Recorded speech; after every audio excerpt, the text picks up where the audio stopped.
is some off-ice news that we got to get to, and there's a cloud of mystery around it. But for the first time ever, Dany Heatley was on a podcast, missing curfew today, and one of the nuggets that he shared was that in December, he will be coming to Ottawa.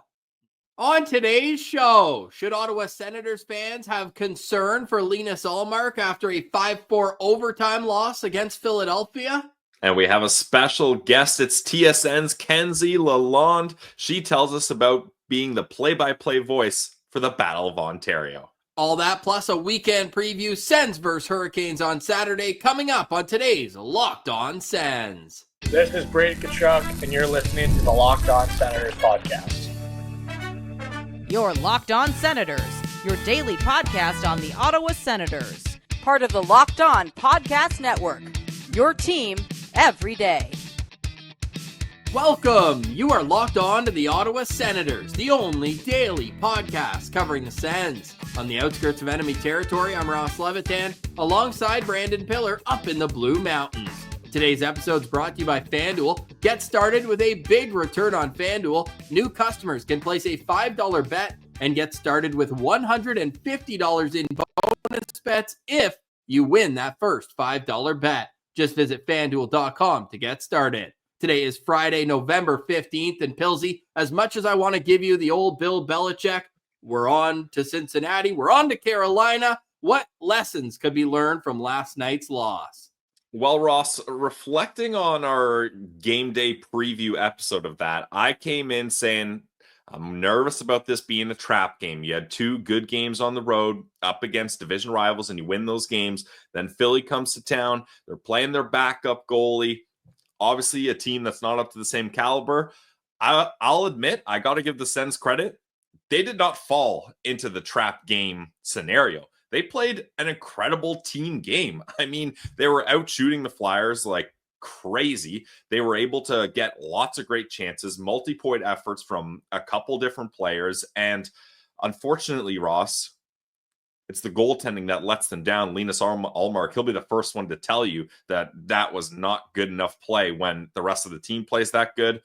And that overtime goal, I mean, that is a tough way to lose a game, especially at home when one sneaks through you on a bad angle shot like that. So we got to take the mindset that Ullmark talked about, Ross, and we're adopting it here. Mind of a goldfish. We got to forget that game and move on. There's not much more I'm going to say. I guess the lesson I learned, Ross, is that this team isn't necessarily going to fall into those trap games mentality-wise, because I thought they put together a really good performance. And we talk about getting loser points and being happy with that. This is not a game where you're happy with the loser point. But, I mean, imagine they lose this thing in regulation. Then we're talking about a whole different scenario. At least they get the 1 point.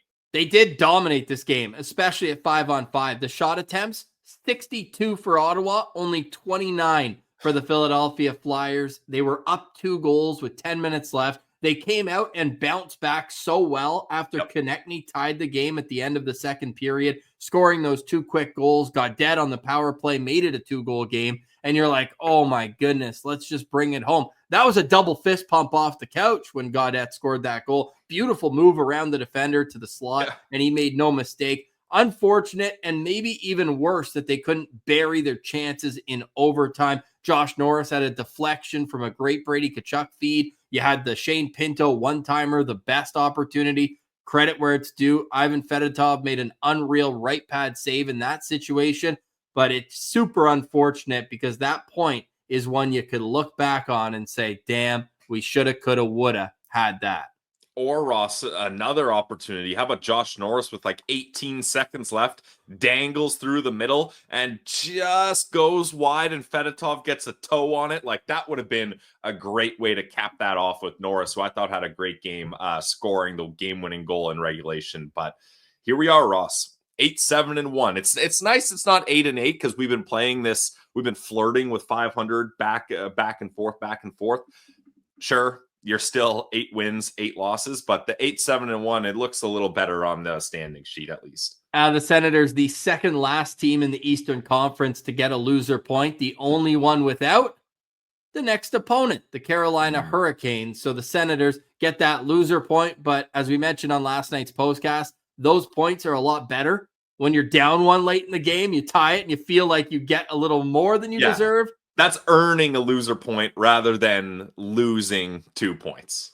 That's what happened last night. Go check out the postcast for more. Martian was boots on the ground. We had a great time. Some venting at the start and then realizing that if the Senators do play that way for the rest of the season, get some saves, they're going to be just fine. However, this stretch coming up is as tough of a one as we'll see in the next while. You've got Carolina, a house of horrors on Saturday. Then you come home for a 4-game homestand against some of the NHL's best teams. The Stanley Cup finalists from this past year, the Edmonton Oilers on Tuesday. The Stanley Cup champions from 2 years ago, Vegas Golden Knights, will be in town on Thursday. And then the Vancouver Canucks, who are mad at the way they're playing right now, will be in Ottawa next Saturday. The homestand then wraps up with that game against Vancouver. And then, so it is a 3-game homestand. 4 games, rather. They've got Calgary at home on Monday. Sick job by me. All good. At least, Ross, the home cooking has been good. Obviously, they lose that game at home, which is not what you want. But if you're going to play tough teams like this in a row, you want it to be at home. But we got to, the game up against Carolina, I think needs to be keyed on here because that's going to be an interesting one, Ross. And I think a talking point here, it seems like it's been a talking point for every single game, is what is the correct mentality move for who's going to start in that game. I think you've given Ullmark a big enough stretch here. There's been games where he hasn't needed to really be a difference maker like Boston. Then a game where he's perfect, shuts the door, sure. Did he steal that win for them? No, but he's still a shutout. I'll never be upset about a goalie for having a shutout. And then a game where he's at fault for that loss. I think there's no way around that. I'm an Ullmark guy, but it's obvious that that's the case. I think you give him a little bit of a break here and you allow Forsberg to be the guy that starts next game. Last night, the citizens in the chat, we put the poll up, over 300 responses. 53% say go with Forsberg. And the last time the Senators won in Carolina was in 2021, and Forsberg made 47 saves in that game. We'll get a full game day preview a little later on in the show, but there is some off-ice news that we got to get to, and there's a cloud of mystery around it. But for the first time ever, Dany Heatley was on a podcast, missing curfew today, and one of the nuggets that he shared was that in December, he will be coming to Ottawa. Nothing more than that for now. If you've watched Locked On Senators for a while, you know that when we've had Ian Mendez on in the past, we've made the case that Dany Heatley must be honored by this franchise. Say what you want about the departure. And some on the other side of it might say, hey, he was just the first to notice Melnick's shtick and got out of there before the mass exodus later. Look at the all-time records for the Ottawa Senators. You can't do that without seeing Dany Heatley's name everywhere. Most single-season goals? Oh, Heatley not once, but twice. Back-to-back years even. Most points by a Senator in a regular season. Dany Heatley's alone at number 1, 105 points. Oh, and he's tied for second as well with 103 with Alfie. Those two shared that in 2005, 2006. What do you think the proper way to reintroduce Heatley to the Senators would be now 15 years later? Well, our guy Kevin Lee made an interesting note that the Pittsburgh Penguins are coming to town in December. So Jason Spezza would be there. Maybe something to do with Dany Heatley, Jason Spezza, and Daniel Alfredsson. Ross, we've been really saying we want that pizza slice up there. Ian Mendez knows about that idea. So maybe Chris Phillips knows that too. Yep, we told Phillips about it too. So maybe we get something in the works there with all three of them in the building. But he's still an employee of the Philadelphia Flyers. He's a pro scout for them. Not sure at what capacity. That shocked me. He's been doing that for this year and last year. So he's kind of dipping his toe back in the hockey world. I would love to see him honored in some sort of Ring of Honor opportunity, Ross. I think that's the right thing. Again, you mentioned it. Like, no matter what you feel about the guy, you cannot tell the story of the Ottawa Senators without talking about Dany Heatley and specifically Heatley, Spezza, Alfredsson. Like that. that is the pinnacle of Ottawa Senators' success, is when those three were playing together. Those were the best years this franchise has ever had. So I think it's time to bring him home, honor him some way. I'm not sure how they're going to do it. I'm assuming, Ross, that's what's kind of cooking up here, but it's good at least that we can be talking about this being an opportunity again. 4 years with the Ottawa Senators. That's all it was.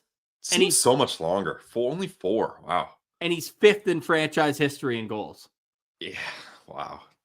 The heat was certainly on. And if you need a refresher why they were called the pizza line, the pizza promo had to go from 5 to 6 goals because that line almost put them into bankruptcy, with everybody in the arena getting a free slice when the Senators initially hit 5 and then ultimately 6 goals when the Sens lit the lamp. Okay, let us know in the comments. I think this could be a polarizing topic, but I'm here for it, and I'm here to defend what Heatley's history with the Ottawa Senators means to this organization, and life's too short to hold grudges for more than 15 years. I feel like I got all my hatred out his first game back when he was with Minnesota, so it wouldn't have been his first game back. It would have been a few years later. Chris Neil put him on his ass right in front of the bench, and just that was like, oh yeah, hilarious. But we'll see what comes of that. If you want to go check out the full Dany Heatley interview, it's over an hour long with the Missing Curfew boys. We've got an interview coming up ourselves. Kenzie Lalonde from TSN made history, becoming the first woman to broadcast a game play-by-play on TSN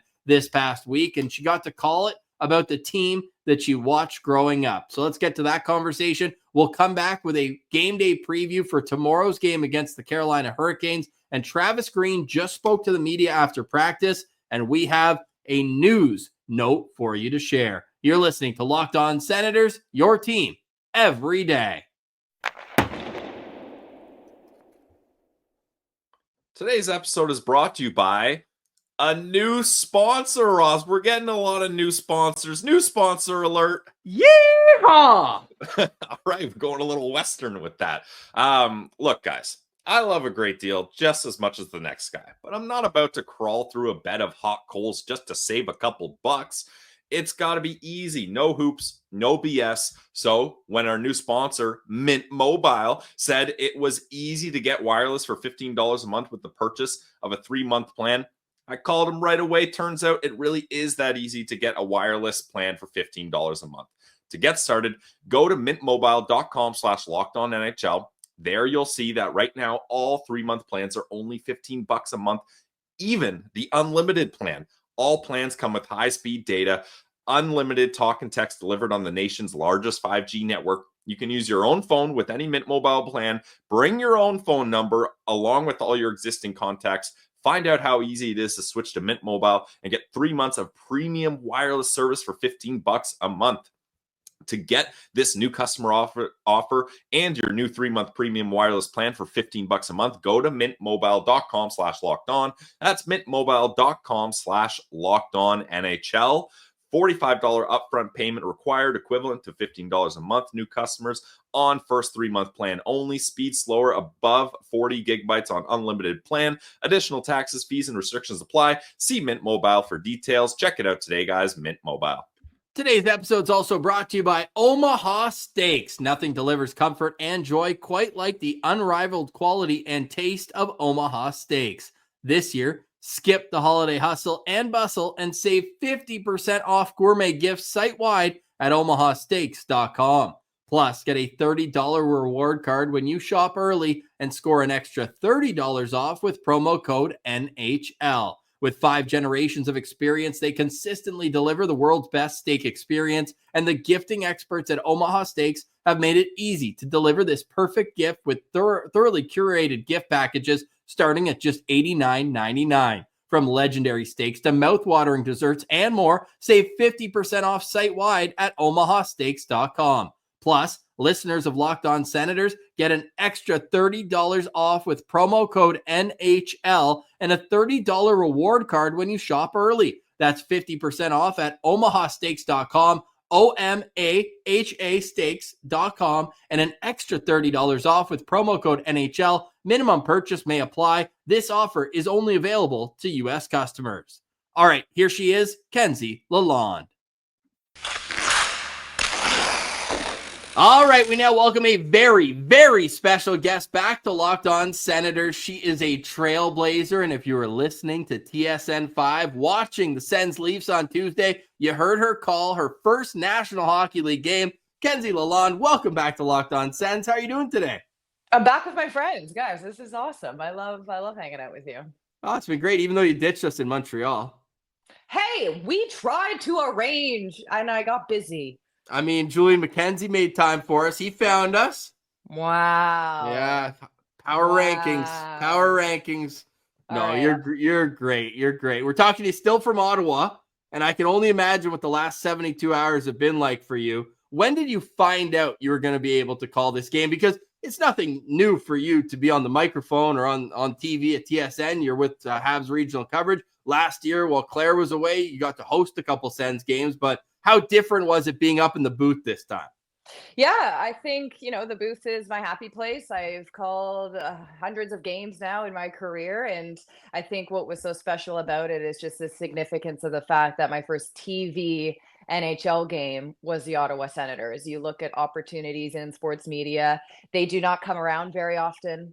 And for an opening to happen on our TSN broadcast and for it to be the team I grew up cheering for as a kid, it's like career jackpot. So the way the stars aligned for this opportunity for me, you can't write it up. But in terms of the last 72 hours, it's been wild. I've known for a few weeks now that I was doing that game, that was my first game. I have 11 more this season. Nice. And to, come off through the week leading into that, Cheryl and I were on the road. We were doing the rivalry series, Canada, USA, the women's national team. We were in Boise, Idaho, San Jose, California, and Salt Lake City, Utah. So it was funny to go from a rivalry to another rivalry. It's just the NHL and it's the Battle of Ontario. So thematically, I was kind of already in that headspace going into that game. And it was just a perfect storm. And I mean, I grew up those early 2000s of those playoff matchups between Ottawa and Toronto are some of my favorite Sens memories. So to think that was my first game where the way the team was playing and the game that came out of that, a 3-0 win, Ullmark's first shutout, a lot of firsts there, I think, for the Sens. And Noodles had said it best on the broadcast. He felt that was the Sens' most complete game he had seen yet. So the stars really aligned for me when you look at the style of play the Sens put together for my first game. So we got to know you a little bit last year when we had you on, and I put that interview out, say, hey, get a little background info. We got a Stittsville native. And one thing you brought up that I will never forget, we always ask people who grew up Sens fans, who'd you love on the team? And for you, no hesitation, Brian McGrattan. Now, were you watching? If I was in your position, I'd be getting hyped for the rivalry, watching Brian McGrattan break Ty Domi's nose going into that. Were you watching some old Battle of Ontario clips to kind of reminisce and maybe get hyped up for the game? Oh, yeah. I mean, the clip that I was hoping to get in the show, but I know they've done before, was when Travis Green played for the Leafs and that bench brawl with Neil and Tucker and the story of like Pat Quinn accusing Neil of spitting. And that's kind of what it started it all. So I was having a trip down memory lane on YouTube there, watching it back, and to see Travis Green be a part of the commotion right before it got started. So I thought that was just, you look back and you think, oh yeah, that's right. He played in this series. So I had some fun. I think of Mike Fisher's Game 6 double overtime win. I came back on the clip of that back in 2004 to push for a Game 7. Yep. And just the electricity in that rink. I think I have so much fun watching old highlights. I think not only because of the game and thinking back when I was that age, but the style of broadcast and how it's all changed and video quality. So there's also that TV nerd in me that just loves to watch old sports highlights. And how about the opportunity to get to call that game with Noodles? I mean, Noodles is a friend of the show. Like, just tell us about what it's like working with him. I went from Cheryl Pounder, who is amazing and so talented, to Noodles, like two amazing people that know the game so well. Pounder and I love to dance in our pre-game, warm-ups, if you will, before we go on air. So I try to get Noodles to see if he'd do a jig with me, and we did a nice fist bump, so that was the vibes we had. We'll work on that. No, you could have just played Nickelback and he would have been all over the place. That's the secret for Noodles. Okay, so I'll try that next time. Yep, good call. He's awesome though, and again, made me feel so comfortable. I think, just being a part of the TSN family, I know Noodles, I know our team, I know our crew so well. So it wasn't that new for me. I mean, the only thing that was really new was saying Brady Tkachuk, saying Mitch Marner. Those are names I don't say on a daily basis. But You let didn't me put have it to who say they- Marner much in that game, though. I didn't. No, you're right. So that's really all that's different. I'm glad Josh Norris scored very early on. I've had that question a few times now. Did that throw you off? Was that did that come too early? And that No. was the perfect thing to kind of settle my nerves. And now it's just another hockey game and another broadcast. So for him to pop that one early certainly settled me into the game. Great that I wasn't going to ask that one. Obviously, something you've been asked so much. I definitely wouldn't have asked about a goal in the first minute. What I will ask is, how does the broadcast change, if at all, when it becomes 3-0 in the middle of the second period, and it really was tilted towards the Leafs end, and you're broadcasting in Toronto? We called it the library on Tuesday night. It wasn't a lively atmosphere once the game got to 3-0. Does that change where you are? Can you feel the crowd that much that it affects your cadence or your energy, or are you able to manufacture that just with your own excitement for what you're watching? I think the fan base in an atmosphere plays a big part of it. When you're watching at home, I love to hear the fans. If people are booing or cheering, I love when you can hear it. I think it's an element to a broadcast that you can never ignore, whether they're quiet or whether they're loud. And when it was up 3-0, I think in terms of the style of our show, we are the Sens regional show, so we'll always come from the Senators' perspective. So we were there the whole night. I think if anything, it lets you storytell a little bit more and have more conversations. As the game went on, Noodles and I had a pretty good chat. He was about to tell me a story about he might have injured a defender when he tried to score a goal in an empty net. So he said, we'll save that story for another day, but I'm looking forward to hearing how that went down for him when he attempted to score a goal in the NHL. But towards the end of the game, there weren't too many people left in those 100 seats. The rink was quite quiet, and the Sens certainly took the life out of that fan base.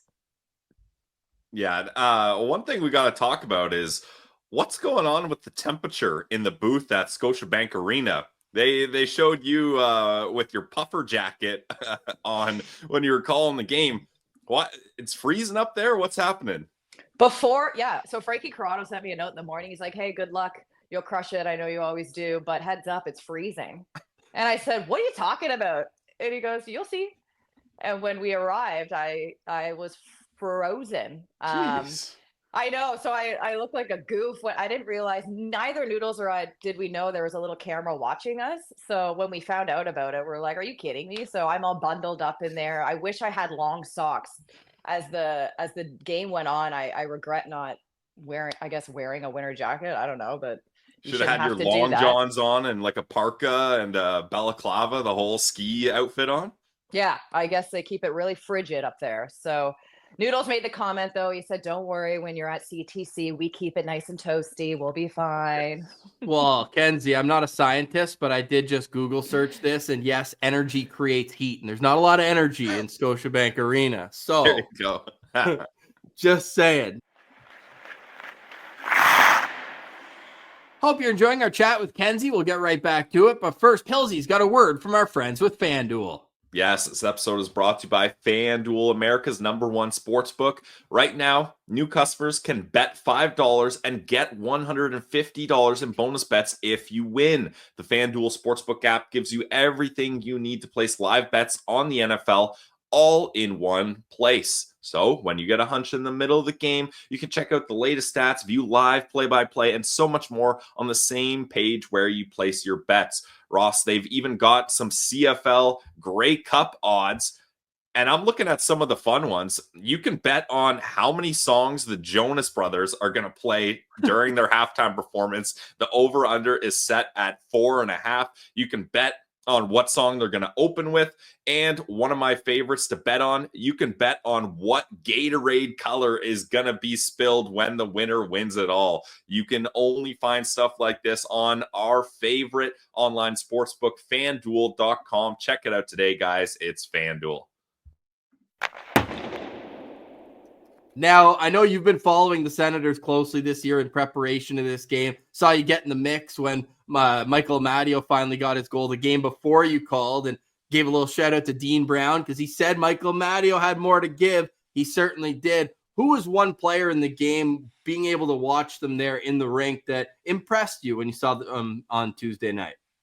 Yeah, I think Amadio really stood out to me. The more minutes he gets, I think whether that goal gave him more confidence, I'm not sure, but I think he really stood out to me. Shane Pinto caught my attention.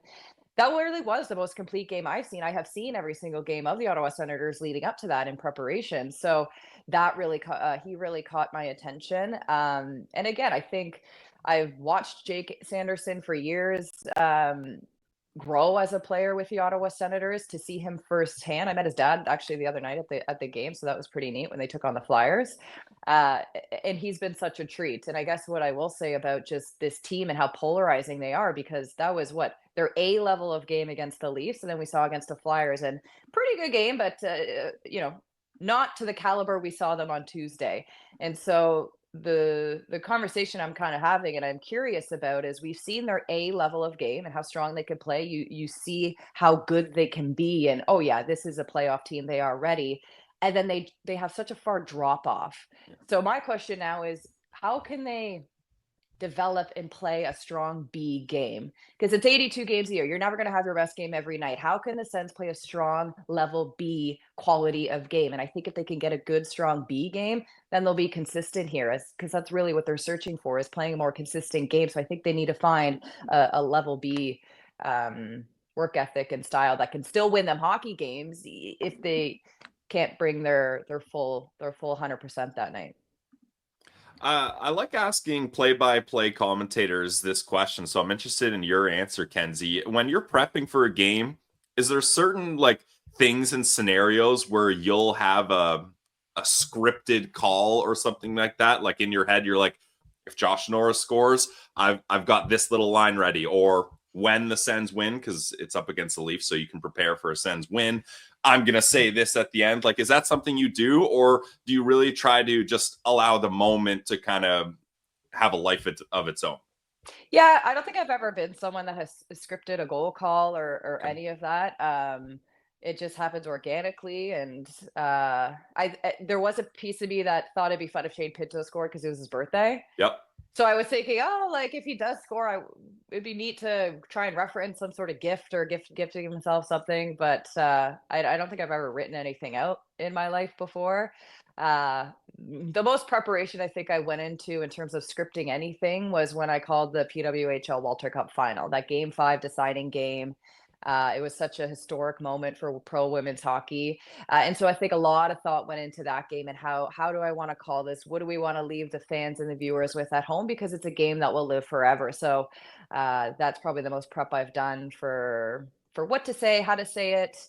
But I think that's what's so awesome about the body of my work is I've called so many big moments, a lot of them being Canada USA, gold medal on the line, and those games are electric, and it's all about in the moment. And so the quality of hockey tells itself, and you really don't have to think much because you're just watching what's happening, and it's so organic. So I'm grateful that that's kind of been my rapport to get me to this level.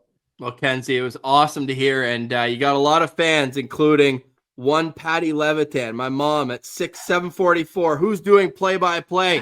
She's good. Hey, that's an enormous compliment from her. Everyone enjoyed it, myself included. It was awesome, and we can't wait to hear you on 11 more games this season. Before we let you go, though, training camp's opening for PWHL. You know, we're Ottawa Charge fans on this show. What's their chances this year? I'm very excited to see this Ottawa Charge lineup. They have almost every single player signed right now, so there is not much wiggle room for roster spots, let alone contracts. So it goes to show that General Manager Mike Hirschfeld, head coach Carla McLeod know what they have. They like what they've put together. I think they'll take a substantial step forward. You look at just their D in particular, they've really added size. Rania Savalainen, guys, you are going to love her and her style of game. She's big, she's smart.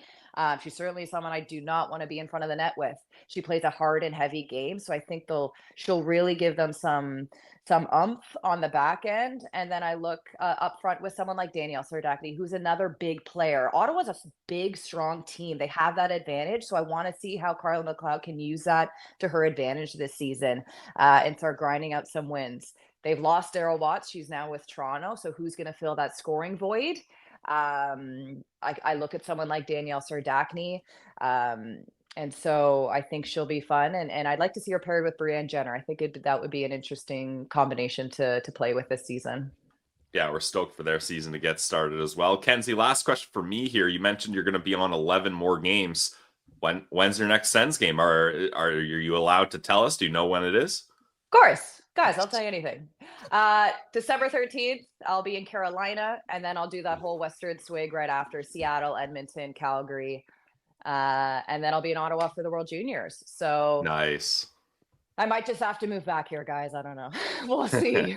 What a town. What a place to be. Final question for me, Kenzie. We have a friend of the show, Abby Murphy, after the slap shot into the empty net last year. She was electric. Every time I turn on a women's hockey game she's in, she catches my attention. Is she the early first overall pick projected in this? Is it too early to say? Because I need to get her to Ottawa. Yeah. We talked about her on the weekend. We brought up the Ridley Gregg. We showed that clip on our female hockey broadcast.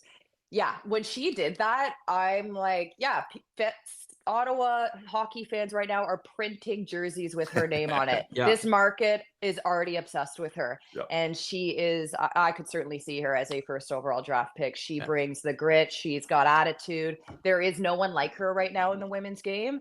And I think she'd be a perfect fit for Ottawa. So that would be pretty cool. And I'd want to see like her and Ridley Gregg do like shootouts or something together. I think that could make for some TV magic. So we'll see what happens here. Okay, so we're either winning the championship or we're getting Abby Murphy. There's no in between. Okay, that's our PWHL Ottawa preview for the season. We either win or we get Abby Murphy. Hey, as Sens fans, we're winners because we got to listen to you on Tuesday night. Fantastic moment, not only for you as a broadcaster, but for us as fans getting to have that level of professionalism doing the broadcast. So we appreciate you, friend of the show. And I looked back, and the last time we had you on, the Senators were in the midst of a 5-game point streak. So if they get 2 more games consecutive here with points, you might have to be the good luck charm. And whenever they have a chance at a point streak, we'll be calling you back to get you on. But this was a great chat, Kenzie. We appreciate you and look forward to doing this again down the road.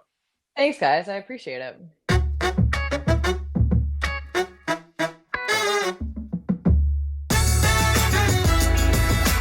All right, Pilsy. Stick taps to Kenzie for joining us. Great to hear she's going to be back on the call for many more games throughout the rest of this Senators regular season.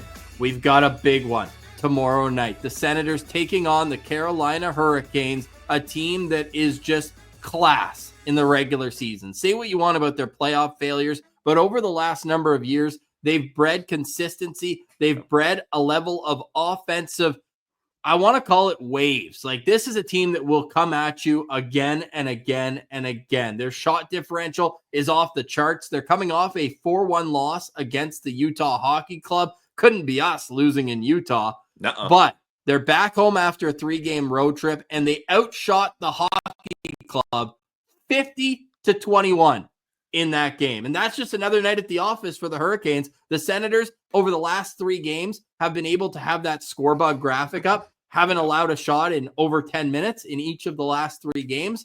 That ain't going to happen on Saturday night. Well, Ross, it's interesting, though, because we're not sure how the goaltending is going to shake out for the Carolina Hurricanes. I believe Kochetkov left that game, and things did not go well. Spencer Martin likely is going to be the starter for the Carolina Hurricanes. We haven't heard if they're calling up a goalie or if Kochetkov is going to be out a long time. So we're not sure how that's going to shake out. But if the Senators have an opportunity with Spencer Martin in net, I'm not going to say too much because we've been burned by blasting teams' backup goalies and it hasn't gone our way. But that certainly would be an advantage you'd have to take because the rest of this lineup, as Ross is about to read it to you, is pretty deep top to bottom. Sebastian Aho, their number 1 center, between Andrei Svechnikov and Jack Roslovic. Then you have Jesperi Kotkaniemi between Eric Robinson and Martin Necas. Jordan Stahl is between Jordan Martinook and William Carrier. And the fourth line is Jack Drury with Tyson Yost and Jackson Blake. On defense, it's Jacob Slavin with Brent Burns, Shane Gostisbehere with Sean Walker, and Dmitry Orlov with Jalen Chatfield. And Pillsy touched on it. Spencer Martin, we think likely to start. Freddie Anderson's been week to week now for a couple. Pyotr Kochetkov left that game. Neither Kochetkov or Anderson were on the ice for the Hurricanes today, nor was Seth Jarvis, who's another really good young player in this league. So the Senators are going up against a team where I think that has always been more than the sum of their parts, right? Like they always play above. And you got to give credit to Ottawa native Rod Brindamore, the head coach down there. He has these guys playing the way he used to play. Defense first, but then they're able to chip away in the offensive zone. They throw everything at the net. They've got the number one shot differential in the National Hockey League this year. The Senators are fourth in that, by the way. The TSN broadcast last night showed that graphic, but the Hurricanes have a plus 181 shot differential through the first 16 or 17 games this season. Super impressive. And they've had some individual efforts that deserve recognition. Who is your lookout player to watch?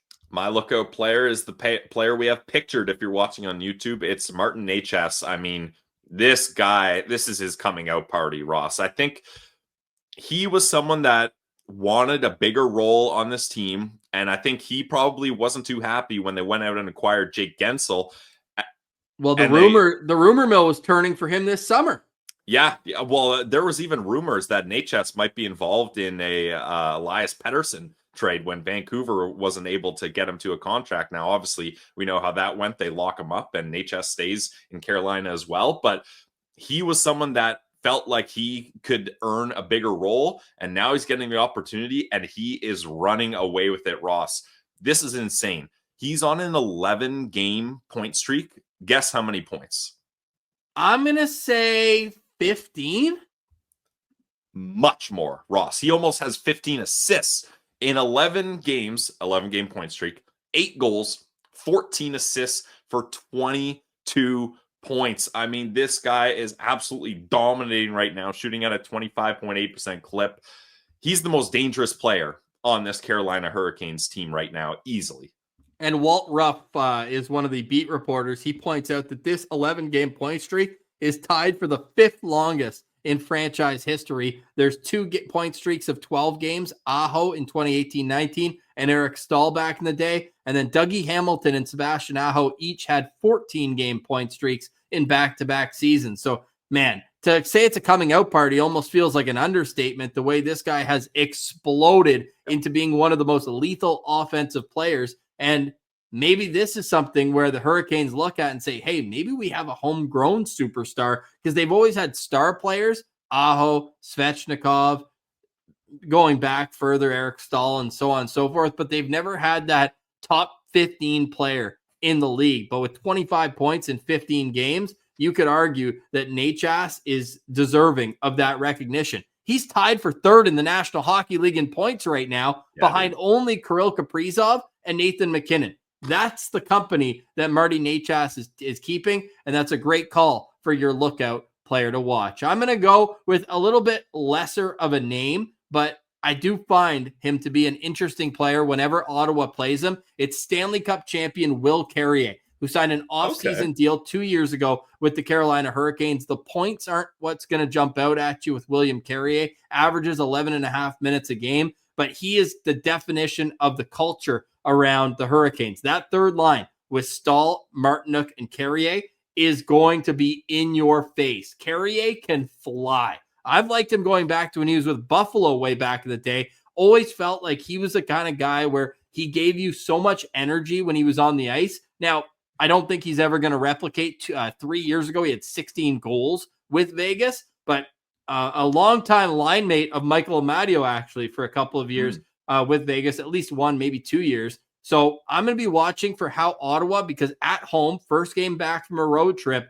that's where you need your energy guys to bring it. And I'm going to be watching for that Stahl, Martinook, and Carrier line. So I know you're looking at the more offensive side of it. I'll go with the energy side of it, and I'll be looking out for William Carrier, because if Ottawa can win the battle of the third line and put them on their heels, I think they're going to be able to at least push a bit more of the tempo when the other lines are on the ice. Yeah, I mean, that makes sense, Ross. I think Ottawa's third line can match up really nicely up against this third line. There's no reason why they can't have success, especially with someone getting back in the mix. Yes, sir. The Ottawa Senators announcing after practice that David Perron will be on the trip. He's back with the team full-time right now, is the direct quote from Travis Green. Could he be in the lineup when the Senators take on the Hurricanes tomorrow night? Well, at practice today, there was 2 maintenance days. Noah Gregor and Jake Sanderson didn't skate.